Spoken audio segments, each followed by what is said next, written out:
Hemos visto que se necesitan ciencias nuevas y una nueva estructura del conocimiento para iniciar la creación de una nueva civilización. La cuestión que queremos abordar ahora es la siguiente: ¿qué condiciones hacen posible hoy la creación de esas nuevas ciencias de la historia, de la política y de la economía,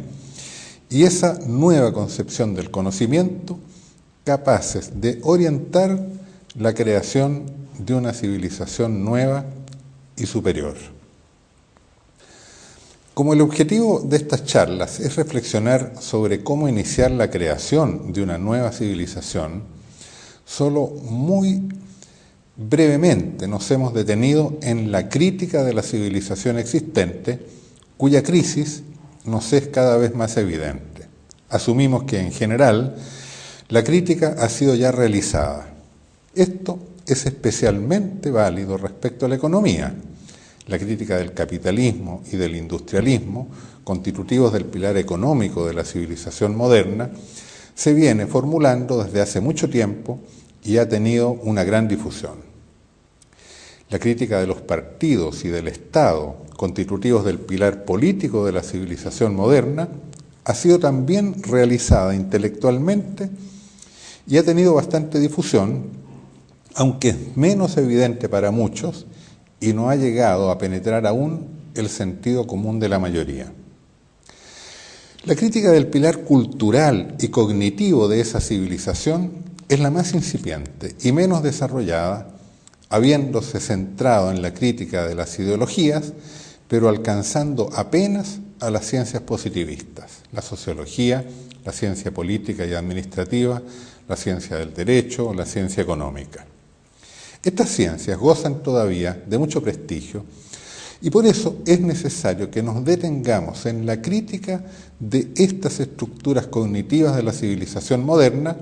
que en realidad están experimentando una crisis tan profunda como la que afecta a la economía y a la política. En efecto,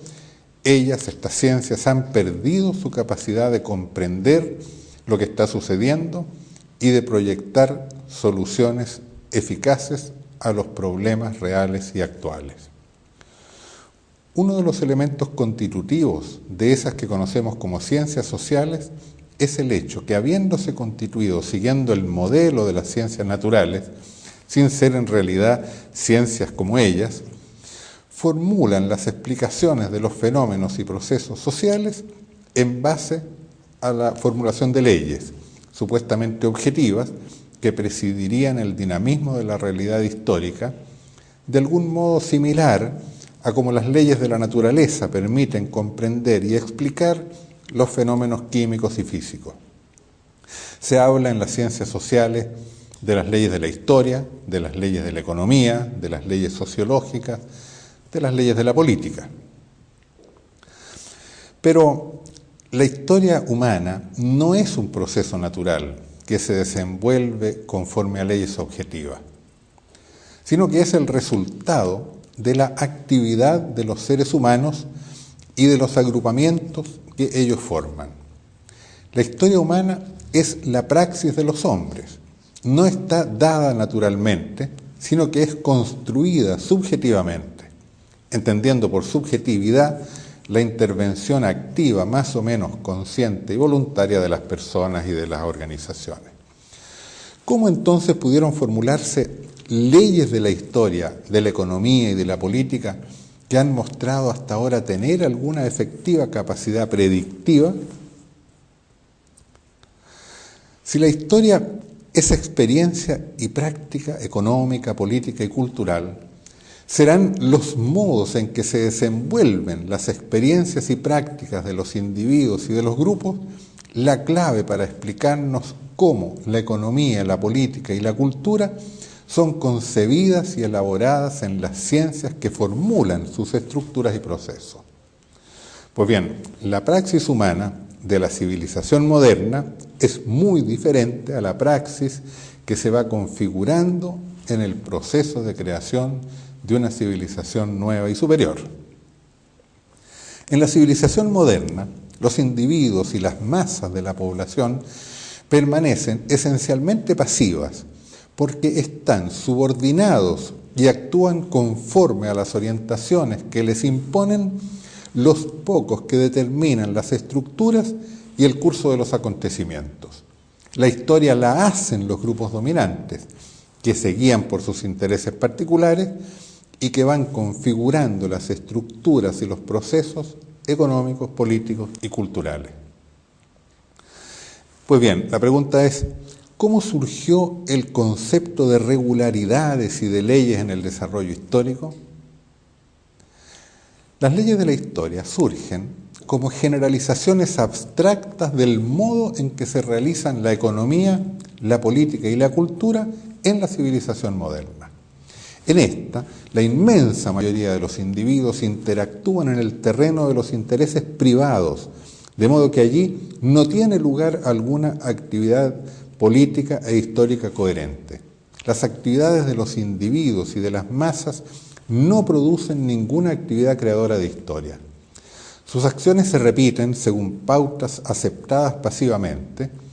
y la generalización abstracta de esa experiencia práctica es lo que lleva a la proposición de leyes estadísticas y tendenciales que describen y que presuntamente explicarían el desarrollo histórico. En ese marco, desde el momento que los hechos históricos no son aquellos conscientemente queridos y perseguidos en la práctica de cada individuo ni de la masa, la historia aparece ante esos mismos individuos y masas no como el resultado de la praxis humana concreta, de manera que puede ser interpretada como el producto de fuerzas naturales que actuarían conforme a una lógica predeterminada, o sea, una lógica que determina los hechos históricos singulares como parte de un sistema de relaciones legalmente conectadas. Pero en realidad no se trata de fuerzas naturales, sino de la imposición de las fuerzas de los pequeños grupos dominantes en la economía, en la política y en la cultura. Es por esto que en las situaciones en que las grandes masas de la población permanecen esencialmente pasivas, la formulación de leyes de tendencia de la economía, de la política y de la cultura proporciona cierta imagen del resultado que producirá el cruce de las actividades de los hombres basados en sus intereses y planes privados. En cambio, cuando la acción creativa, autónoma y solidaria, consciente, saca a las multitudes de la pasividad, aquella utilidad de las leyes desaparece en cuanto la acción individual y colectiva se orienta de modos muy distintos que las tendencias en curso. La historia comienza a ser creada por muchos, libre y conscientemente, y sus dinámicas ya no pueden ser interpretadas naturalistamente. Es lo que sucede en el proceso de creación de una civilización nueva, de una nueva economía, de una nueva política, de una nueva cultura, por acción de individuos y grupos creativos, autónomos y solidarios. Es muy importante comprender esto para plantearnos la posibilidad de que seamos creadores de una civilización nueva.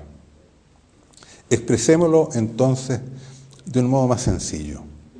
Lo que se verificaba en la economía, la política y la cultura propias de la civilización que está terminando, no era la manifestación de leyes históricas ni de racionalidades objetivas, sino ciertas regularidades y constantes en el comportamiento de los individuos y de los grupos que en base a la gran cantidad de quienes los ejecutaban y reiteraban, daban lugar a tendencias estadísticamente identificables. Tales regularidades y tendencias son lo que las ciencias sociales captan y han formulado como si fueran leyes económicas, sociológicas y políticas. Pero, ¿qué es lo que sostiene y funda dichas regularidades y constantes estadísticas en el comportamiento de las personas y los grupos humanos? No es difícil comprender de qué se trata, en realidad, de la acción consciente de las clases dominantes y de los grupos dirigentes, que que imponen sus propios objetivos y su lógica particular al conjunto de la sociedad, orientando el quehacer y el comportamiento de las multitudes. Son esas racionalidades dominantes, impuestas al conjunto de la sociedad, las que se esconden bajo la concepción de que existen leyes naturales de la historia y racionalidades universales inherentes a la economía, a la política y a la cultura. Al formular las leyes científicas en el plano ideológico y científico, los sectores dirigentes de la sociedad en realidad están dictando leyes que inducen el comportamiento conformista de las multitudes que permanecen intelectual, económica y políticamente pasivas. Pero cuando esa economía, esa política y cultura entran en crisis, como está ocurriendo, y las personas empiezan a abandonar los comportamientos esperados por los grupos dirigentes, esas ciencias económicas, políticas y sociales dejan de explicar y predecir el curso de los acontecimientos. Y entonces, lo que hace posible la creación de nuevas ciencias elaboradas desde abajo, o sea, a partir de la experiencia inmediata de los individuos y de los grupos activos que conforman eso que llamábamos la filología viviente, no formulada como un proceso natural sujeto a leyes, sino capaz de reconocer la subjetividad humana y social en los procesos económicos, políticos y culturales, es no otra cosa que el surgimiento de individuos activos y participativos, autónomos, creativos y solidarios, de grupos autoorganizados y autodireccionados que cambian la historia, que alteran las tendencias dominantes, que ya no se guían por los poderes establecidos,